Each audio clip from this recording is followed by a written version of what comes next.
Kyle Bass as well, both well known to the CNBC audience. And the Committee on Present Danger is the fourth iteration of really an organization that was built in the 1950s to counter Russian influence as well. It's gone through a number of cycles. This fourth cycle really is based on the China threat. These two gentlemen are members of that organization. Steve, to start with you, listen, okay, I heard your talk, and there's a lot of talk about the China threat. Per capita income of $9,000, right? Agrarian, pre-industrial economy still, demographic cliff. Why do you believe China really is such a threat to the United States and the global economy? Well, look at what they're doing. Look at One Belt, One Road, made in China 2025, and the 5G rollout of Huawei. They have a converging geopolitical strategy to combine to basically unite the Eurasian landmass into one single market and to force the United States first out of the Western Pacific, then out of the Pacific overall, and off the Eurasian landmass. I mean, they are the most significant existential threat that we've ever faced. And on a per capita basis, it may be correct, but they're a major financial power, a major industrial power, and the radical cadre. This is not the Chinese people. The Chinese people are among the most hardworking and decent people in the world. This is about a radical cadre that is taking charge of the Chinese Communist Party, led by President Xi and Wang Qishan and other of his henchmen, that are driving us to really, they've been running economic war against the industrial democracies, Japan, South Korea, North America, and Western Europe for 20 years. Steve, is it industrial war, or is it just exactly what the United States did 100 years ago? Right? We were the low-cost labor producer to England. We had child labor. We had all these labor law violations 7 days a week. The Triangle Shirtwaist Factory. Hang on. How are they? They're just trying to build their economy the same way we built ours. 100% different. We still had the rule of law. Right? We had the Constitution. We had free speech. We had freedom of religion. We had freedom of expression. We had free market capitalism. Okay, what they have is exactly opposite, right? They are basically, and this is what you see with both the Uyghurs and what their technology and their facial recognition. They essentially run almost a slave camp, right? They are a suppressive,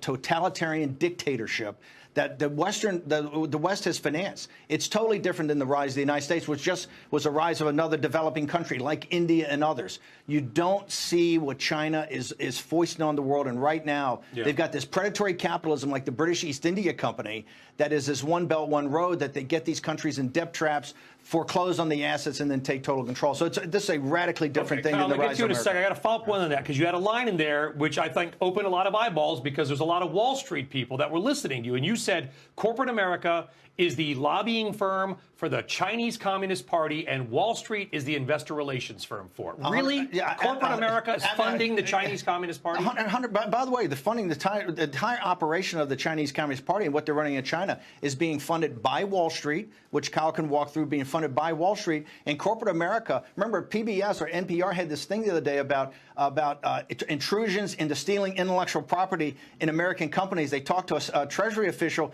that went around to like 200 companies. Not one company had been stolen from would press charges because they didn't want to be blocked out of China.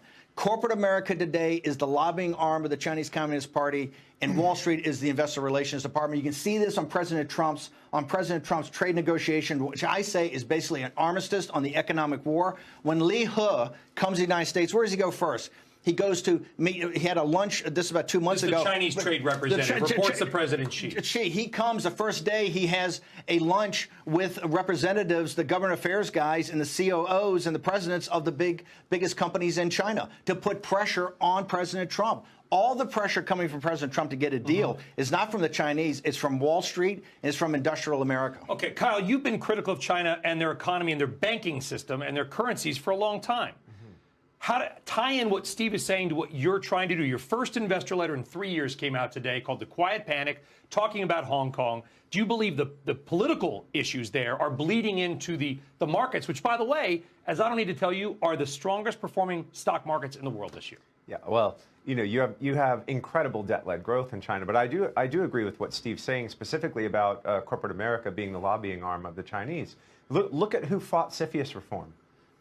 Some of the biggest Fortune 500 companies in the United States and Wall Street lobbied together to fight CFIUS reform. And CFIUS, it's a Committee for Foreign Investment in the U.S. that decides whether something's a security violation. Just right. For people who don't know. Basically, protecting national security from investment, let's say, from the Communist Party or by the Communist Party. So Steve is right 100% on who's fighting. If you look behind the scenes, it's corporate America pushing Trump to do a deal. And it's the corporate American chieftains that have their biggest businesses let's say, most growth coming out of China. And China plays that card. They play it better than anyone else.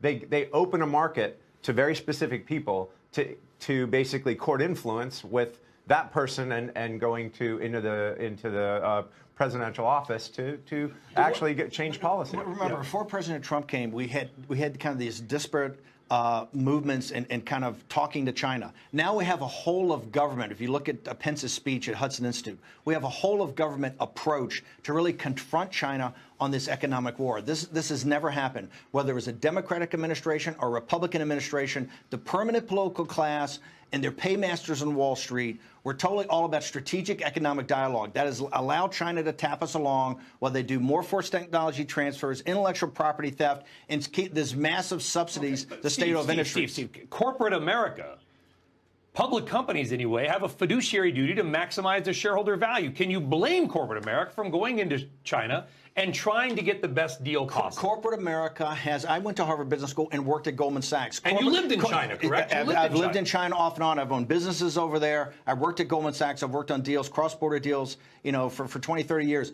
What corporate America has a fiduciary responsibility for is their stakeholders. Maximization of shareholder value is one, but they also have it to their employees. They also have it to the country. They're just not domiciled here. These are American corporations. What Trump has done is, I think, get everybody focused on, and behind closed doors, a lot of these guys saying, yes, the forced technology transfers are terrible, but I can't get into China. I can't tap the market. I can't tap the low production costs unless I do business with them. What do you tell GM? Don't sell a Buick into China? Don't sell a Cadillac? No, what you do is you back President Trump. President Trump, that's why the 6 verticals, remember, he promised in the State of the Union, he would bring structural changes to the Chinese economy to integrate it more into the free market industrial democracies. Remember, we have 2 different systems running right now. They're a totalitarian mercantilist system. What he's trying to do in these structural changes, which forced technology transfers, non-trade barriers, currency manipulation, the cyber intrusions, all of those verticals. What Lighthizer and Navarro are trying to do is get major structural changes as a beginning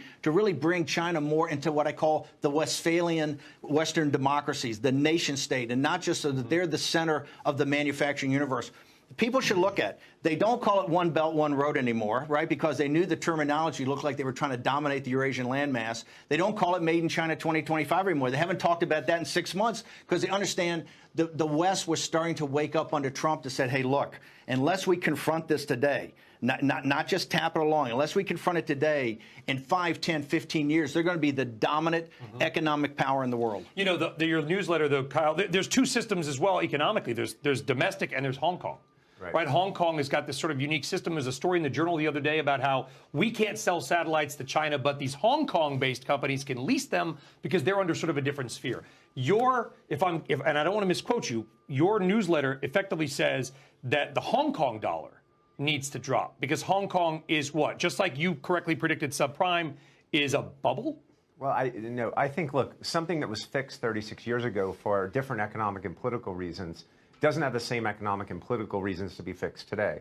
And the thing I point out is Hong Kong happens to be the place where the Chinese raise all of their dollars, right? They do equity offerings, they do bond offerings. There's a lot of American money behind it, by the way. When American pensions and endowments invest in China, they send the money to Hong Kong. Hong Kong has a very, very important free trade relationship with the U.S. that we signed as part of the U.S.-Hong Kong Policy Act in 1992. But we as a country required Hong Kong to live up to a few things for us to maintain that agreement every year. And they need to have an autonomy in their economy, they need to have an autonomy in their judicial system, and they must keep a free democracy. And for those people that think Hong Kong is going to be this oasis of democracy in Southeast Asia, well, they're just wrong. 4 pro-democracy activists were sent to 16 months in prison yesterday in Hong Kong. Today, by the way. So my point, Chinese nationals. My point isn't as narrowly focused on where the currency's going, Brian. What I'm saying is, if you look at Hong Kong, their banks are now almost 900% of their GDP. Their household leverage is 300% of GDP. They're the most levered developed country in the world. They're running out of their reserves. They spent 80% of their reserves defending this 36-year-old peg that I think is going to end up falling because their economy is more linked to China than it is to the U.S. 36 years ago, they were more linked to U.S. economic growth, and there was a synchronicity. You got famous because a number of years ago, you and a few small groups of others were screaming about subprime. people said you were nuts, that you were wrong, that you were clearly Well, they're off. partially correct. Look, you had hair then. Okay, okay, it was good. And by the way, then a few years later, they made a book about you guys being right when everyone said you were wrong. Do you believe that's the case with Hong Kong right now? Well, I mean, the numbers are impossible to argue. All right, the outcome is what's under debate. And yeah, look, if you look at it and develop an objective opinion here as to where the imbalances are, you know, you have a 36-year peg that creates a pressure cooker, and it looks like the pressure cooker is about to go off, and about to. In the timeline of 36 years, might mean a year, it might mean 2 years, it might mean What does it look quickly? might mean I 6 want to get months. back to see what's the outcome that you're looking for then. No, I mean, I think you're going to see a revaluation of all the Southeast Asian currencies, including Hong Kong, including China and Hong Kong. Joe Biden.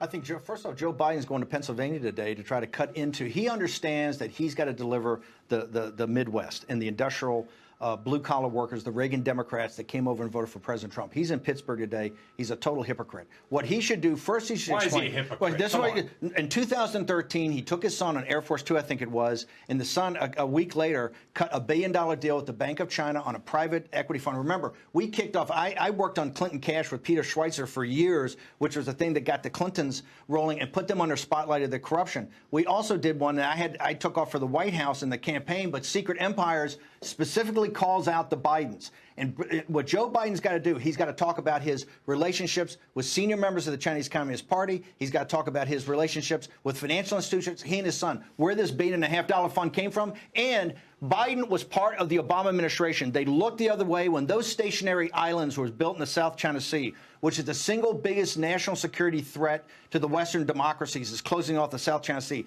That happened on Joe Biden's watch. He didn't say a word. What we need to hear from Joe Biden, he's up in Pennsylvania. He ought to say why he didn't put tariffs on steel and aluminum when he was vice president of the United States and didn't have President Obama did. It's Donald Trump that did that. All the happy talk, all Joe Biden is nothing but happy talk. Protecting American workers. Stuff you're talking about, I can't verify it. I wasn't there. I didn't write the book. I'm going to ask you a more basic question. Hold on. Can he win?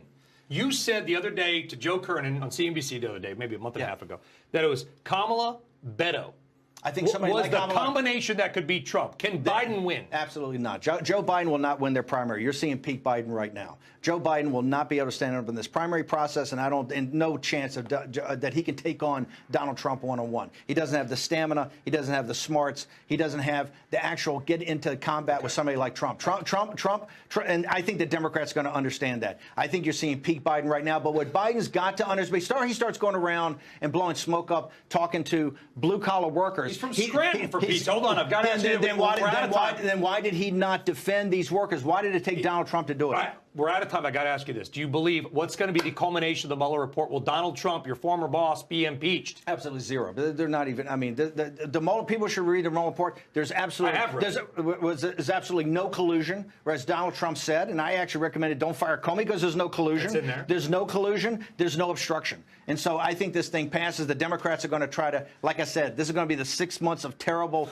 vitriol because every day they're going to they're going after his finances. They're going to go after his family. They're going to go after everything because they control the House. Donald Trump will power through this, but the Democrats are going to need somebody that can mobilize. And I'm going to tell the Democrats something. Unless you start talking about China, you're not going to be competitive in 2020 against Donald Trump. They had 5 hours on CNN the other night. One thing you never hear about is China.